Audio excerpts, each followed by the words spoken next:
capítulo 16, verso 20. Y después de la reunión no olviden de saludar al pastor Ezequiel, que nos predicó desde el día jueves, que nos está predicando.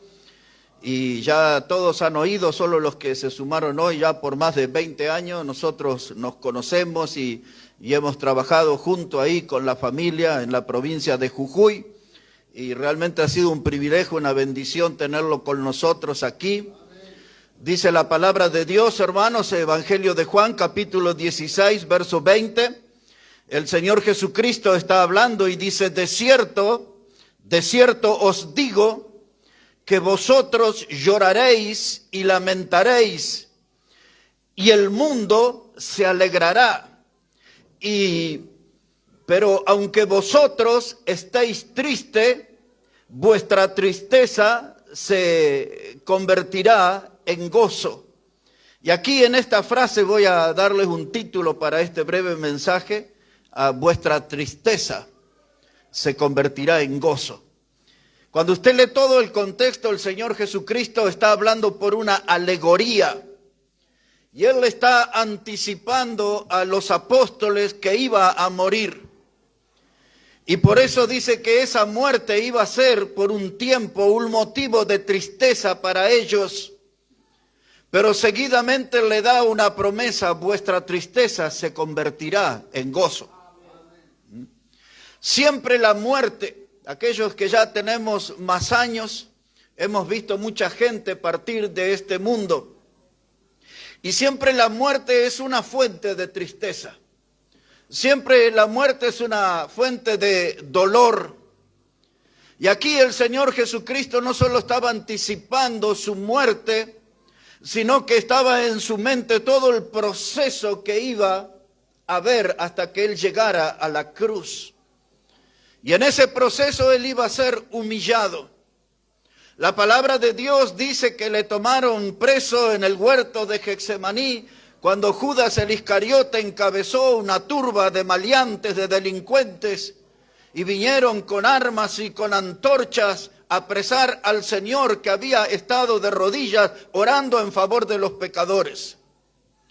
Y luego lo llevaron a Anás y al Caifás, y pasó por la mano de Pilato, y finalmente vino el proceso de la humillación. El Evangelio de Mateo dice en el capítulo 26 que le escupieron en el rostro. También dice que le abofetearon.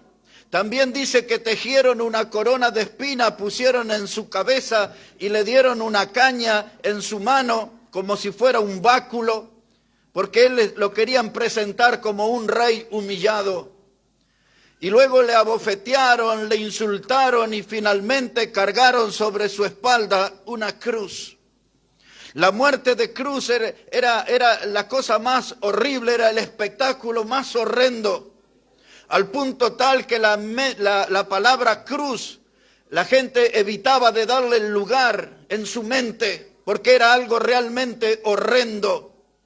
La cruz era un castigo que los romanos acostumbraban a darle a las personas que eran acusadas de homicidio o de sedición.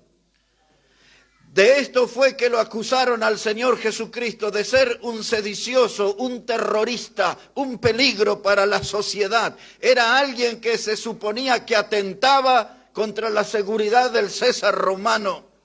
Y entonces a esa clase de gente se le daba la muerte más dolorosa y la muerte más humillante, era la muerte de cruz. Y luego convocaban a los líctores. Los líctores eran unos soldados romanos, gente entrenada literalmente para destrozar cuerpos. El que iba a ser la víctima era colocada en una columna que le llamaban pira. Y sobre esa columna apoyaban los brazos, y uno de los líctores tomaba el látigo de las 7 colas, a las 7 colas del diablo, 7 colas del gato, eran 7 puntas de metal, de hueso o de cristal. Uno de los líctores comenzaba a golpear a la víctima desde los tobillos hacia arriba. el otro lictor comenzaba desde los hombros hacia abajo, y cuando esos látigos se encontraban a la altura de la cintura, ese cuerpo estaba totalmente destrozado, ni siquiera ya tenía el aspecto de un ser humano. El castigo se acostumbraba a hacer, según la escritura, eran 40 golpes menos unos, 39. Si las matemáticas son correctas, esos látigos abrieron 273 surcos en el cuerpo del Señor Jesucristo. Cuando hablo de esos surcos, estamos hablando que le abrieron sus carnes y se podían ver sus tendones y aún sus huesos. Ese castigo fue sometido el Señor Jesucristo, y cuando nosotros lo contemplamos en esa cruz, eso a nosotros nos conmueve, porque la razón por la cual Él llegó a la cruz fue por nuestros pecados. Fue por su pecado, fue por mi pecado, por nuestros pecados. Él estaba en ese lugar en la cruz. Por eso Él estaba anticipando a sus discípulos. Dice, ustedes me verán allí en esa cruz, exhibido públicamente, desnudo, y eso desatará en ustedes la tristeza, pero la tristeza se convertirá en gozo, dijo Jesús. Cuando Él fue a esa cruz, lo expliqué en el mensaje de anoche. Decía el libro de Deuteronomio, y lo explica la carta que Pablo escribió a los Gálatas, capítulo 3, verso 13, que era maldito todo el hombre que moría en un madero.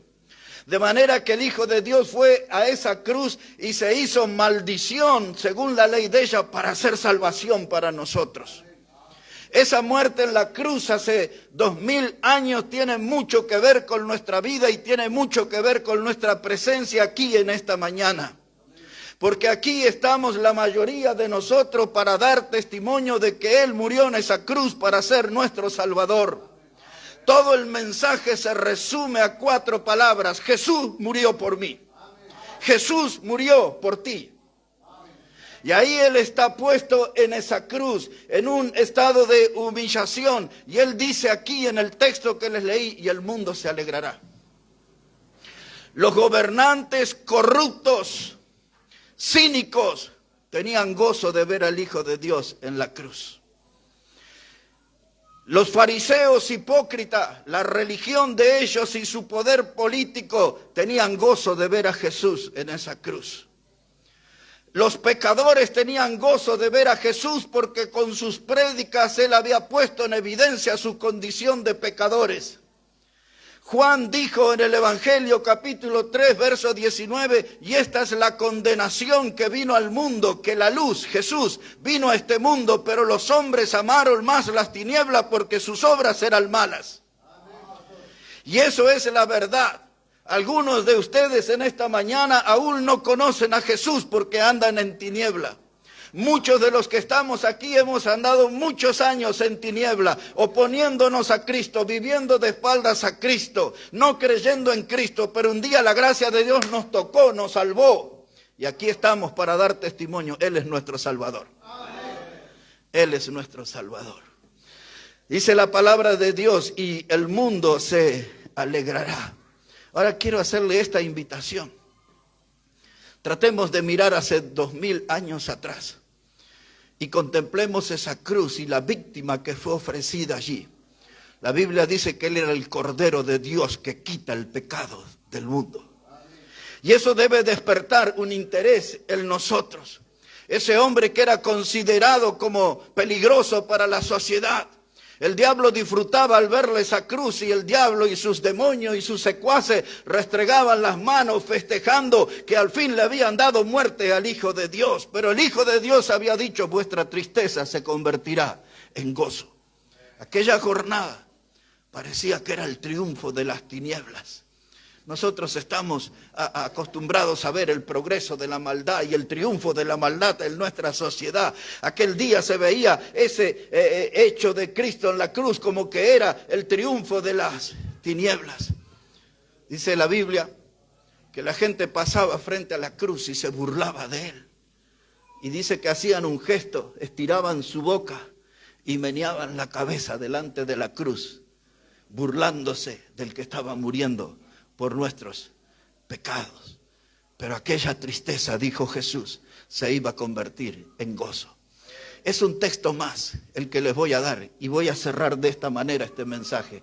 Si puede ir a la carta que Pablo escribió a los Colosenses, el capítulo 2, y ahí vamos a terminar en esta mañana.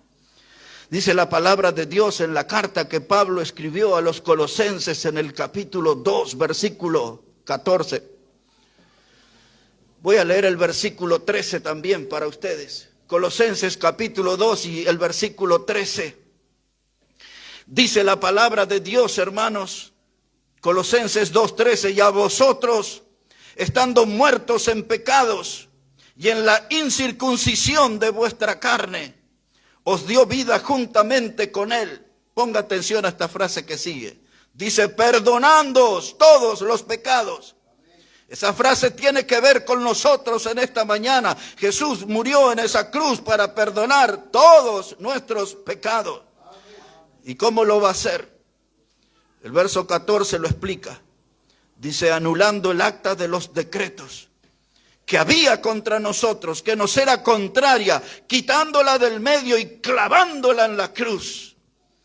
Y despojando a los principados y a las potestades, los exhibió públicamente, triunfando sobre ellos en la cruz. Ponga atención, verso 14. Dice que él fue a esa cruz y lo que hizo fue anular el acta de los decretos que nos era contrario. ¿Sabe qué significa esa frase?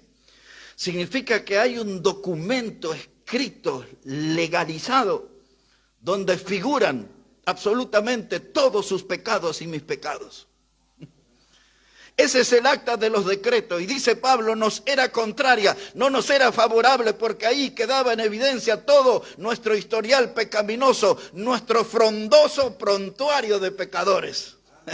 Es un acta, es un documento legal, es un documento que no se puede alterar. Todo lo que está registrado en esa acta es verdad. Y ahí consta cada uno de nuestros pecados. Nuestros pecados no se pierden en el olvido, no se evaporan en el aire. Nuestros pecados están registrados en un libro de acta. Y un día Jesús tomó el libro que tenía mi nombre y fue y lo clavó en la cruz, anulándolo, dice la Biblia. ¿Y cómo sucedió eso? Porque yo entendí que era un pecador perdido y tuve que reconocer que Jesús y solo Jesús podía ser mi Salvador. En mi caso, eso sucedió un día sábado, 10 de junio del año 1979. Muchos de ustedes ni habían nacido cuando yo me paré delante de Dios y reconocí que era un hombre pecador. Y le pedí a Jesucristo que viniera a mi vida para ser mi Salvador. Aquel día, yo no lo supe tiempo después. Ese día Él anuló el acta de los decretos que me era contraria. Todo mi libro, mi historial pecaminoso ha sido limpio en la sangre preciosa que Cristo derramó en la cruz. Esa sangre que Él comenzó a derramar en el huerto de Getsemaní. Allí fue con sus discípulos. Dice que él tomó una distancia de un tiro de piedra de los discípulos y puesto de rodilla oró intensamente. Cuando usted lea al escritor de los Hebreos en el capítulo 12, dice que la sangre de Cristo habla mejor que la de Abel. Aquel héroe del Antiguo Testamento que fue asesinado por su hermano Caín y que Dios le dijo a Caín, la sangre de tu hermano clama desde la tierra. Y la sangre de Abel, dice la Biblia, que la de Jesús habla mejor que la sangre de Abel, porque la sangre de Abel en sus días clamaba al cielo por justicia, pero la sangre que Cristo derramó, clamó al cielo por misericordia y perdón de pecados para nosotros. Por eso es un clamor mejor el de Jesús. Y allí en Getsemaní dice la Biblia que estando él en agonía, oró intensamente y era su sudor como gotas de sangre. Allí empezaron a caer gotas de sangre.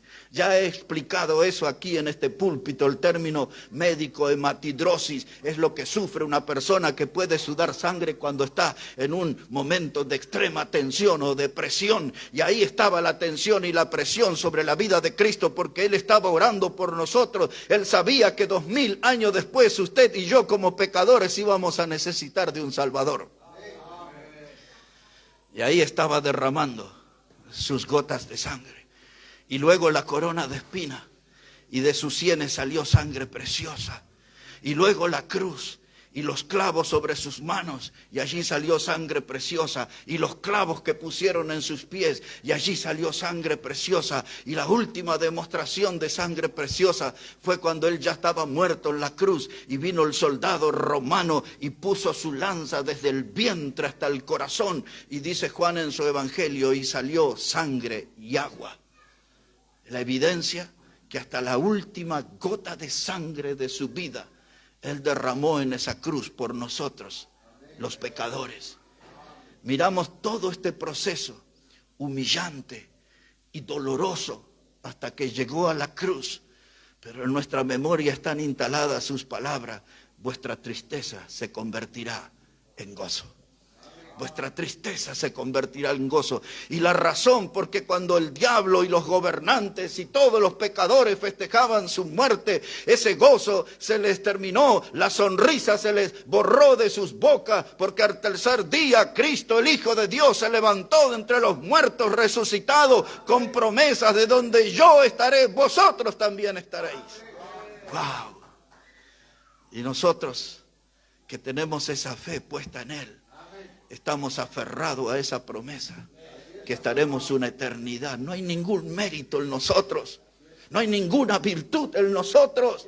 Nuestra salvación eterna prometida en la Biblia depende enteramente de lo que el Hijo de Dios hizo en la cruz, el Cordero de Dios que quita el pecado del mundo. Y esta mañana usted está aquí. Algunos de ustedes no los conozco, nunca los vi. No sé qué trae sobre su espalda. No sé si trae dolores. No sé si arrastra rencores, amarguras, desilusiones. No sé qué cosas duras le ha tocado pasar en esta vida.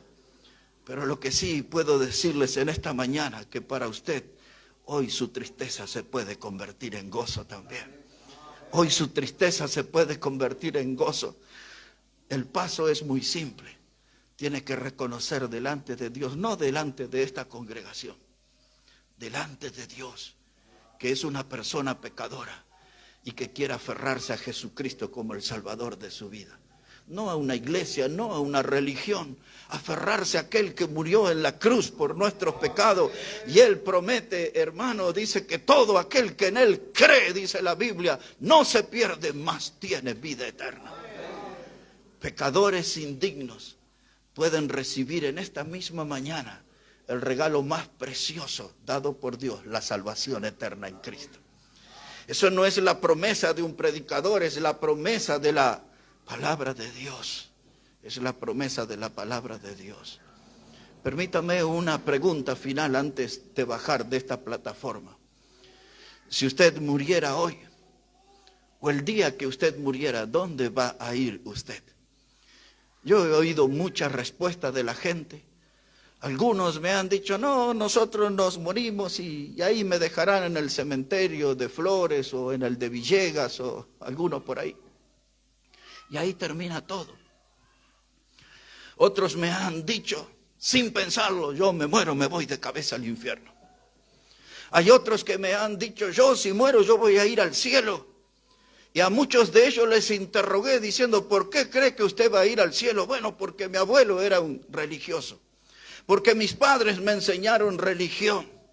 Yo voy a ir al cielo porque soy una persona buena. Hasta alguna vez alguno me dijo: yo voy a ir al cielo porque soy un buen vecino, soy un buen padre, soy un buen esposo. Esos son algunos de los argumentos que yo escuché. Algunas de esas cosas son buenas, pero ninguna son suficientes para llevarla al cielo. Porque esta mañana fue citado en este púlpito el pasaje que Jesús dijo: yo soy el camino, no uno de los caminos, Él es el único camino. Y Él dijo: yo soy la verdad y la vida, y nadie viene al Padre si no es por mí. Jesús es el único camino al cielo. Y déjeme decirle en esta mañana que la puerta al cielo tiene forma de cruz. La puerta del cielo tiene forma de cruz. Y si usted no pasa por esa cruz donde Cristo murió, usted nunca podrá alcanzar la salvación eterna. Cristo es el camino al cielo. Y yo quisiera que usted se encuentre con Él en esta mañana. Él está aquí Alguien podrá decir, ¿cómo lo sabe? Porque su palabra lo dice, donde hay 2 o 3 reunidos en mi nombre, yo estoy en medio, dice él. ¿Y por qué Él está aquí con nosotros? Porque quiere tener comunión. Pero también Él está aquí con nosotros porque quiere oír su voz, arrepintiéndose de sus pecados. Y Él quiere perdonar su pecado y darle, según su promesa, una salvación que es eterna. Él ya hizo su parte. Él ya murió en la cruz por nosotros. Ahora, ¿qué hará usted con Jesús en esta mañana? ¿Seguirá su camino? ¿Seguirá su vida dándole la espalda a Jesús? ¿Acaso dirá en esta mañana, bueno, me parece esto interesante, quizás más adelante lo pensaré, lo consideraré? Pero absolutamente todos sabemos aquí que no somos dueños del minuto que sigue. Nuestras vidas siempre andan por la cornisa, ahora estamos y en un rato no sabemos.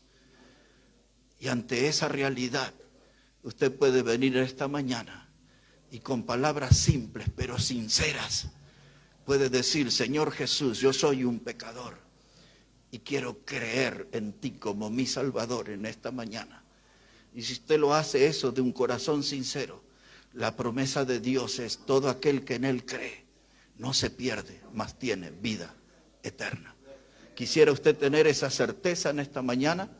Usted necesita hablar con Dios. Quizás puede decir, yo no sé bien cómo se hace eso, no tengo palabras, no sé cómo expresarme. A solamente reconocer que somos pecadores y pedir a Jesús que Él sea nuestro Salvador. Todos con los ojos cerrados vamos a hablar con Dios en esta mañana. Y quizás yo puedo ser una ayuda para usted en esta mañana. Quizás yo puedo ser una guía, simplemente una guía para que usted se encuentre con Cristo en esta mañana y Él le salve. No es mi oración lo que le va a salvar, no es mi palabra lo que le va a salvar. Solo Cristo es el que salva. Y si usted en esta mañana siente que Dios le habló por medio de la Biblia a su corazón y que necesita ser salvo, hable con Jesús. Dígale estas palabras, pero de corazón, de verdad. Dígale, Señor Jesucristo, yo reconozco que soy pecador y también que tú has muerto en la cruz para perdonarme y para salvarme y para darme la vida eterna. Señor Jesucristo, yo te recibo en esta mañana y creo en ti como mi Salvador. Todos con los ojos cerrados, todavía nadie mirando. Quisiera preguntar si hay alguien que en esta mañana por primera vez, ha hecho esta oración conmigo para creer en Jesús como el Salvador. Con sus ojos cerrados. ¿Hay alguien así? Levante su mano. Me gustaría terminar orando por usted en esta mañana. ¿Hay alguien así que oró al Señor en esta mañana? Levante su mano. No tenga vergüenza, levante su mano. Queremos orar por usted para que se encuentre con Cristo y tenga la certeza de la salvación eterna. ¿Hay alguien así en esta mañana que ha orado por primera vez? Nosotros queremos ayudarle, queremos ser bendición a su vida. Y queremos que Cristo sea su Salvador, como lo es para nosotros. Padre, bendice tu palabra. Obra en cada vida, en cada corazón. Y si en esta mañana hay gente que necesita encontrarse con Jesús, obra en ellos, muéstrales tu gracia, tu misericordia y sálvales eternamente, como lo has hecho con nosotros. Gracias por el tiempo precioso que nos has dado en estos días, en esta reunión de aniversario. Y gracias porque podemos estar aquí para honrar y glorificar tu santo nombre. Bendice cada alma aquí, Padre, y bendice cada familia que representamos. Lo pedimos en el precioso nombre de Jesucristo. Amén y amén. Amén. Hermano Josué va a venir con la alabanza final y ya para el final de nuestra reunión, y nos vamos a ir preparando para el almuerzo. Yo quiero hablarle muy pocos minutos nada más. He aquí viene en las nubes. Dice la palabra aquí, Apocalipsis capítulo 1, versículo 7. Dice, he aquí viene con las nubes y todo ojo le verá, y los que les traspasaron y todos los linajes de la tierra harán lamentación por él. dos comentarios, la primera parte del texto y después al final voy a volver para la segunda parte. Este pasaje tiene que ver con el nombre que tenemos aquí a la espalda, Maranata. Maranata era una palabra en lengua aramea, en realidad era un saludo que distinguía a los primeros cristianos. Así como nosotros al vernos nos saludamos y nos preguntamos cómo estamos, qué tal, cómo le va, qué cuenta, los primeros cristianos se saludaban con esa palabra, Maranata, que quiere decir Cristo viene y viene pronto. Esa era como una clave espiritual para comunicarse y a la vez para animarse y para alentarse y de recordarse de que Cristo viene y viene pronto. Este pasaje habla de un advenimiento. Dice la palabra, he aquí, Él viene en las nubes. Este pasaje nos pone en el escenario que nosotros conocemos como Armagedón. Esto sucederá en un breve tiempo. La palabra Armagedón, que a muchos de ustedes les suena como algo familiar, esa palabra significa monte de la muerte, monte de la matanza. Y en ese lugar de Armagedón Dios convocará las naciones más poderosas de este mundo. De hecho, desde hace unos cuantos años ya hay mucho movimiento de los ejércitos y planes de llegar a Armagedón. Y este pasaje tiene que ver con ese escenario cuando Cristo descienda en Armagedón. Y dice la Escritura que Él va a juzgar con vara de hierro a las naciones e instalará un reino que durará 1000 años y el mundo le reconocerá como el Rey de Reyes y Señor de Señores. Para que no tengamos una confusión en nuestra línea doctrinal, nosotros definimos la venida del Señor de 3 maneras. Cristo vino, Cristo viene y Cristo vendrá. Con esos 3 términos rondando en nuestra mente, vamos a meternos aquí en la palabra. Cristo vino, Cristo viene y Cristo vendrá. Ahora quiero el segundo pasaje en esta noche, es en el Evangelio de Juan, en el capítulo 1. El Evangelio de Juan, el capítulo 1, y la mirada va a estar puesta en el versículo 9. Evangelio de Juan, el capítulo 1 y el versículo 9. Dice la palabra, y aquella luz verdadera que alumbra a todo hombre, venía a este mundo. En el mundo estaba y el mundo por él fue hecho, pero el mundo no le conoció. A lo suyo vino y lo suyo no le recibieron. Esta luz de este pasaje es Cristo. Nuestro primer punto en esta noche, Cristo vino. Y dice el texto que Él vino a lo suyo, pero los suyos no le recibieron. Su maltrato fue tal que el profeta Isaías dijo que Él fue despreciado y desechado entre los hombres. Fue hecho un costado, lo tuvieron como si fuera basura, un desecho. Mostraron su desprecio y lo desecharon. Desde las primeras horas de vida, el odio se encarnó en un rey que se llamaba Herodes.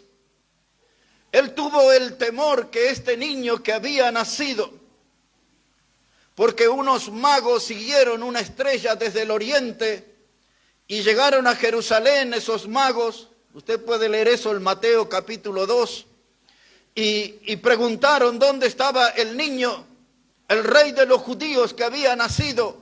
Y dice que toda Jerusalén se conmovió por esa pregunta. Y Herodes indagó al respecto y habló con aquellos magos y les dijo, cuando encuentren al niño, díganme dónde estás que voy para adorarle. La intención era matarle, porque Herodes no quería un competidor. Y él fue uno de los primeros que manifestó su odio y su desprecio por Jesús. El Evangelio dice, a lo suyo vino y lo suyo no le recibieron. Pero la Biblia lo dice con claridad, que Jesús vino a este mundo para buscar y salvar a lo que se había perdido. Y esa expresión del Evangelio demuestra nuestra condición de pecadores. La Biblia lo afirma una y otra vez, que todos nosotros somos pecadores, al punto tal que dice el texto que por cuanto todos pecamos, estamos destituidos de la gloria de Dios, es decir, de su presencia. El pecado nos aleja de un Dios santo, nos separa de un Dios santo.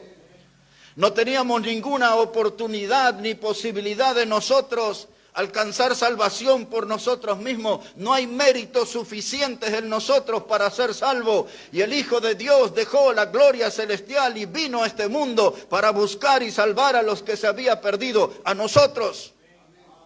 Una mirada sincera frente al espejo de nuestra vida revelaría de que somos grandes pecadores. Y aunque algunos tienen muy corta edad, son grandes pecadores delante de Dios. Desde la niñez, desde que comenzamos a tener un estado de conciencia, sabemos que hemos mentido, que hemos engañado, que estamos llenos de malas actitudes. En el paso del tiempo nuestra mente es invadida por malos pensamientos, malignos, perversos, y en hechos y en pensamientos ofendemos a un Dios santo, y eso nos vale el calificativo de pecadores. Y la paga del pecado, dice la Biblia, es muerte. Eso significa una separación eterna de Dios. Nuestro pecado nos hacía acreedores del infierno, pero Cristo vio nuestra triste condición y vino a este mundo y vino en semejanza a nosotros. Se hizo hombre, y dice la Biblia, y fue hasta la muerte, y muerte de cruz. Y ahí quiero señalar un detalle. En la antigua ley judía, ya en el libro de Deuteronomio, y luego Pablo iba a tomar ese texto y presentárselo a la iglesia en Galacia. Y en nuestra Biblia está registrado en Gálatas 3, versículo 13. Decía la ley, maldito es el hombre que muere en un madero. Y él vino a este mundo a buscar y a salvar lo que se había perdido. Y por causa de nuestro pecado, él pagó el precio y se hizo maldito y fue y murió en la cruz por amor a nosotros y para conseguir salvación eterna para nosotros. Pero lo suyo vino y lo suyo no le recibieron. Hoy mucho más que la mitad de la población de este mundo le rechaza, le desprecia. En aquellos días que él nació en Belén y María buscaba un lugar donde tener a su bebé, una voz resonó en aquel tiempo, no había lugar para él en el mesón. Y tuvo que nacer en un establo, un pesebre, era un lugar donde estaban los caballos y las vacas, los bueyes ahí. Un lugar maloliente, no nació en un hospital, en una salita, en un sanatorio, nació en un lugar para animales. Y él vino por amor a nosotros y vino para buscarnos a nosotros. Y allí él nació, el Hijo de Dios, él vino a buscar y a salvar a lo que se había perdido. Vino por amor a nosotros. Cristo vino, lo suyo vino, pero lo suyo no le recibieron. Y la gente le da la espalda. Las congregaciones, las iglesias locales no están llenas todos los domingos. La gente tiene otros intereses. La gente tiene otras actividades. No busca encontrarse con el Hijo de Dios. Aquellos días se escuchaba esa expresión delante de María, no hay lugar para él en el mesón. El mundo de hoy dice, no hay lugar para Cristo en mi corazón. Le cierra las puertas de su vida. No quieren tener a Jesús como el Salvador. A lo suyo vino y los suyos no le recibieron. Pero hay algo que quedó registrado en la historia, que Cristo vino a este mundo. Y hoy nosotros hablamos antes de Cristo y después de Cristo. Hay demasiada evidencia que Él vino. No es un mito, no es una historia fabricada por los hombres con la intención de conmover corazones. Su lugar en la historia está bien registrado. Él vino. El problema es que los suyos no le recibieron. ¿Qué hará usted con Él en esta noche? ¿Le recibirá o se sumará al grueso de la humanidad que sigue despreciándolo y rechazándolo? Lo cierto es que Cristo vino. Pero también el segundo pasaje que quiero hablarles en esta noche demuestra de que Cristo vendrá. Él vino. Y ahora dice la Biblia que Él vendrá. Después de Juan tiene el libro de Hechos de los Apóstoles, capítulo 1 también. Hechos de los Apóstoles, el capítulo 1 y el versículo 9. Y al comenzar esa lectura usted tiene que saber que ya Cristo había muerto en la cruz y había resucitado. Y el Cristo resucitado había compartido 40 días con sus discípulos. Y a los 40 días iba a suceder lo que vamos a leer ahora, versículo 9, Hechos 1, verso 9. Esto demuestra de que Cristo vendrá. Dice la palabra, y habiendo dicho estas cosas, viéndolo ellos, los apóstoles, viéndolo ellos, fue alzado y le recibió una nube. ¿Recuerda esa palabra? Una nube. Le recibió una nube que le ocultó de sus ojos. Y estando ellos con los ojos puestos en el cielo, entre tanto que él se iba, he aquí se pusieron junto a ellos dos varones con vestiduras blancas, los cuales también les dijeron, varones galileos, ¿por qué estáis mirando al cielo? Este mismo Jesús, que ha sido tomado de vosotros al cielo, así vendrá como le habéis visto ir al cielo. Así vendrá como le habéis visto ir al cielo. ¿Cristo vino? Cristo viene. Así vendrá, en una nube. Dice la palabra de Dios también en Juan, solo lo cito de memoria. Dice el Señor, dice, yo vendré otra vez y me tomaré a mí mismo.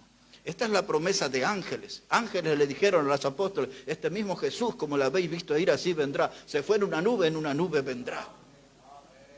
Y el mismo Jesús dice en Juan 14:3, dice, en la casa de mi Padre muchas moradas hay, voy pues a preparar lugar para vosotros. Y si me fuere, dice él, vendré otra vez. Y me tomaré a mí mismo. Cristo vino y Cristo viene y en esa espera estamos. La palabra nos acompaña, Maranata, Cristo viene y viene pronto. Los ángeles dijeron, este mismo Jesús. ¿Y cómo sabremos que es el Jesús de la Biblia? ¿Cómo sabemos que es el Jesús que vino a buscar y salvar a los que se había perdido? ¿Cómo sabemos que es el Jesús que murió en la cruz y resucitó al tercer día? Porque fue el mismo Jesús que en Mateo 24 dijo, vendrán muchos en mi nombre. Pero hay algo que lo distingue a él. Y son las heridas de los clavos en sus manos. Y son las heridas de los clavos en sus pies. El Salmo dice que horadaron sus manos y sus pies. Es decir, que perforaron sus pies para clavarlo al madero. Y perforaron sus manos para clavarlo al madero.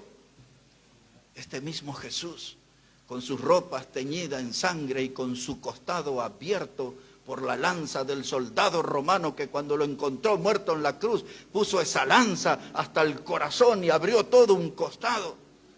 Mañana les hablaré un poquito de ese costado abierto. El mismo Jesús, no lo vamos a confundir. El mismo Jesús que murió en la cruz por nosotros. Él vino, Él viene y Él vendrá. El tercer texto, volvemos a Apocalipsis 1:7 y ahí vamos a terminar. Dice la palabra de Dios en Apocalipsis el capítulo 1 y el versículo 7.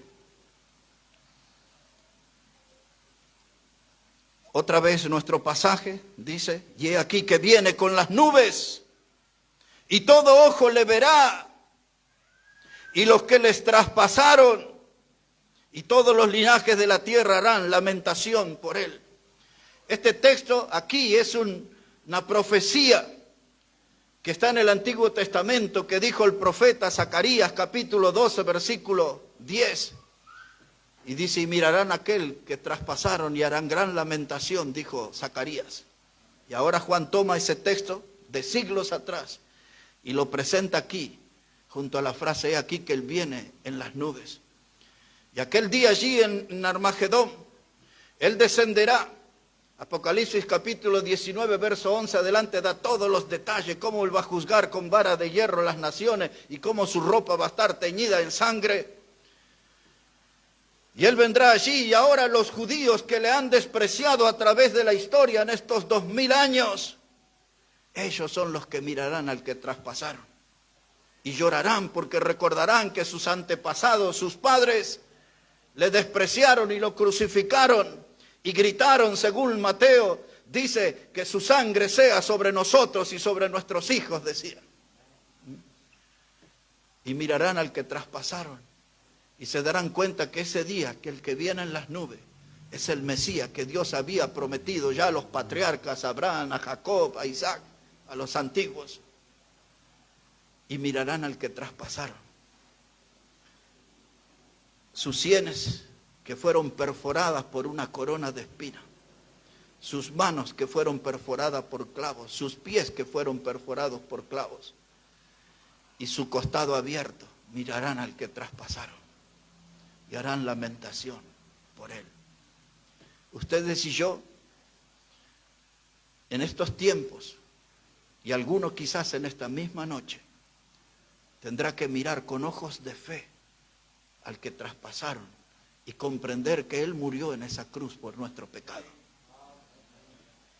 Y quizás en esta noche Dios va a obrar en su vida y usted va a reconocer, soy una persona pecadora, no lo puedo negar, no me puedo defender ante esa acusación de Dios. Somos pecadores. Un solo pecado es suficiente para transformarnos en pecadores. Un solo pecado nos hace dignos merecedores del infierno.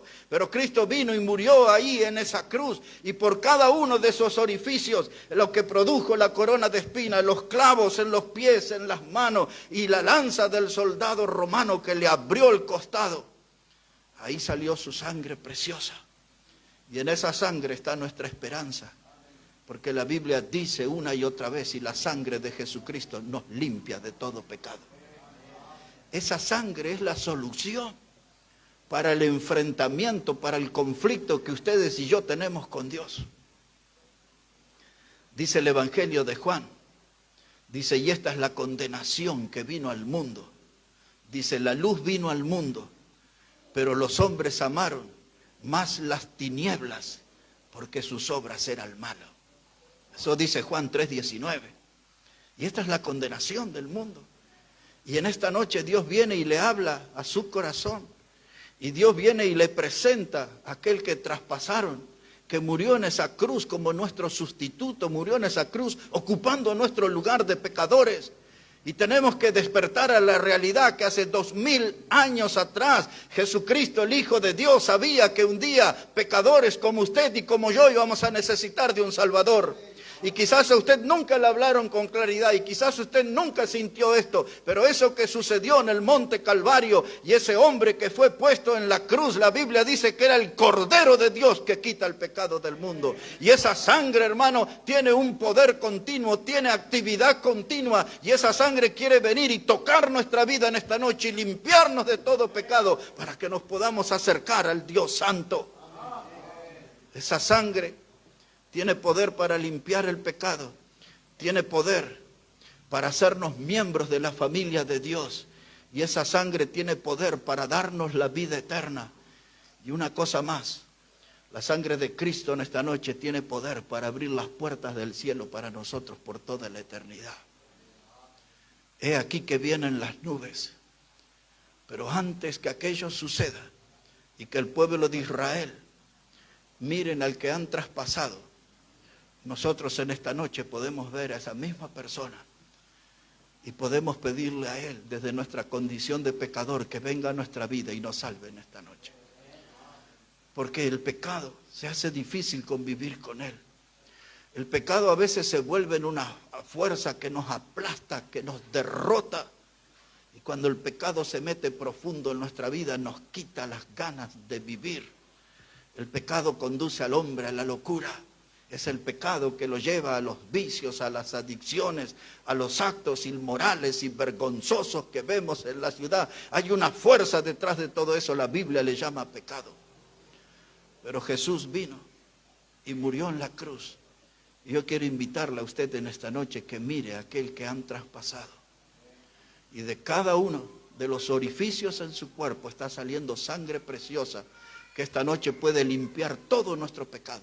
Y no importa cuál pecado, y no importa cuántos pecados, esa sangre tiene poder para limpiar de pecado. La Biblia nos invita en estos términos. Dice, si confesamos nuestros pecados, Él, Jesús, es fiel y justo para perdonarnos y limpiarnos de toda maldad. No importa cuál es la maldad, no importa cuántos años venimos en convivencia con la maldad. Si yo le confieso mi pecado a Jesús en esta noche, Él me limpiará de toda maldad y su sangre preciosa me limpia de todo pecado. ¿Quieres ser libre en esta noche? Así dice uno de los himnos que cantamos aquí. ¿Quieres ser libre de pena y dolor? Tan solo en Jesús. Solo en la sangre de Jesús. Solo de Jesús la sangre. Y esa sangre puede tomar contacto con usted en esta noche. Y usted puede decir, pero eso sucedió hace 2000 años. No se ha secado esa sangre, no se ha evaporado esa sangre. La Biblia dice, no, esa sangre tiene actividad continua, tiene poder continuo. Y en esta noche tiene el poder suficiente para limpiar todo su pecado y para darle a usted una salvación que es eterna. Que es eterna. En esta noche usted puede volver a mirar a aquel que han traspasado y encontrar junto a esa cruz donde fue puesto Jesús, el Hijo de Dios, una fuente de bendición para usted, una fuente de perdón y una fuente de salvación eterna. Otra vez, al mirar esa cruz y ver a Jesús muriendo por nuestro pecado, yo puedo encontrar a los pies de esa cruz una fuente de bendición, una fuente, mis hermanos, de perdón y una fuente de salvación eterna. ¿Quieres ser salvo en esta noche? Tiene que venir a Cristo. ¿Quieres ser salvo en esta noche? Tiene que hablar con Él. Hablar con Él. Y con un corazón sincero reconocer que es pecador, pecadora, y que quiere que Él venga a su vida para que le perdone y le dé una salvación eterna. ¿Estaría usted dispuesto a encontrarse con Jesús en esta noche? Yo sé que quizás usted en esta noche vino por un compromiso, una invitación, por compartir, por conocer gente. No sé qué es el motivo, pero Dios le trajo en esta noche por otra razón, que usted conozca a Jesús como el Salvador. Ese era el plan de Dios y usted tiene su oportunidad. Si todos nos ponemos de pie, por favor. Y al ponernos de pie vamos a cerrar nuestros ojos y vamos a pensar en esto que hemos oído aquí. He aquí, Él viene en las nubes.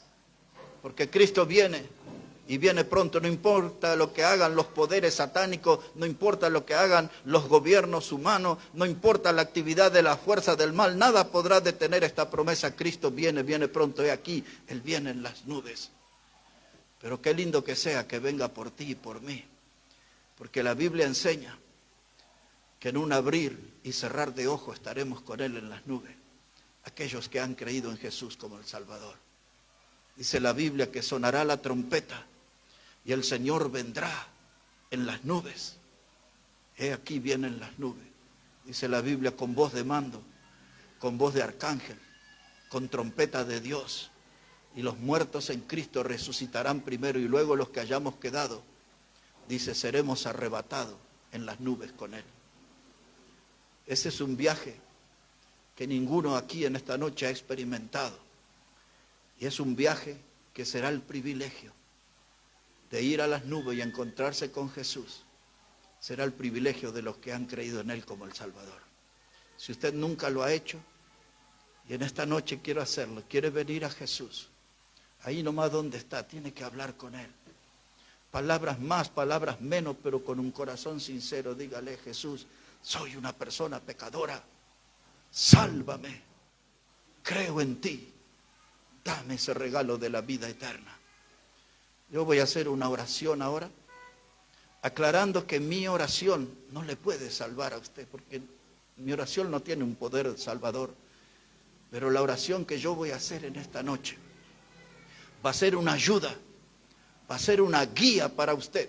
Si nunca usted ha creído en Cristo, Esta oración es para usted, como una guía, para una ayuda, para que usted se encuentre con Jesús en esta noche y Él pueda salvarle eternamente conforme a la promesa de la palabra de Dios. ¿Quiere ser salvo? Hable con Jesús en esta noche.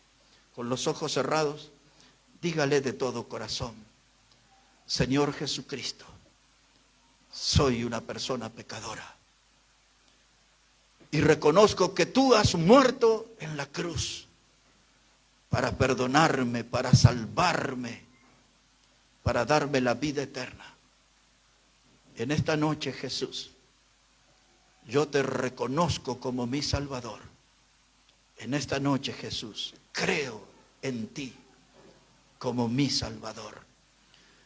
Todos con los ojos cerrados, todavía nadie mirando, por favor. Me gustaría saber si hay alguien en esta noche que por primera vez usted ha hecho esa oración de creer en Jesús para que Él sea su Salvador. Si usted ha hecho esa oración, nadie mirando, por favor, levante su mano. Quiero terminar orando por usted en esta noche. ¿Hay alguien así que ha orado a Jesús por primera vez? No tenga vergüenza, no queremos avergonzarle, solo queremos orar por usted. Amén, amén. Puede bajar su mano. ¿Hay alguien más así en esta noche? Por primera vez, que le ha dicho a Jesús que venga a su vida para ser su Salvador. ¿Hay alguien más así en esta noche? Queremos orar por usted. Amén, amén. Gracias a Dios. ¿Puede bajar esa mano? ¿Hay alguien más así en esta noche? Dios le busca, Dios quiere hablar a su corazón. Él viene en las nubes pronto, pero hoy quiere verle a usted salvo en esta noche. ¿Alguien más ha orado así por primera vez en esta noche? Si usted está avergonzado o lo que fuera, pero quisiera orar, nosotros queremos ayudarles y encontrarnos con usted después de la reunión y hablar, y queremos guiarle a ese verdadero encuentro con Jesús y que usted sea salvo en esta noche. Gracias a Dios por cada mano que hoy se levanta para poner la fe en Cristo, para ser salvo eternamente, como lo dice la palabra de Dios. Oremos al Señor. Padre, gracias te damos en esta noche por todo este tiempo hermoso que estamos pasando, cantando a tu nombre, alabando tu nombre. Gracias por tu palabra que fue predicada en esta noche, Señor.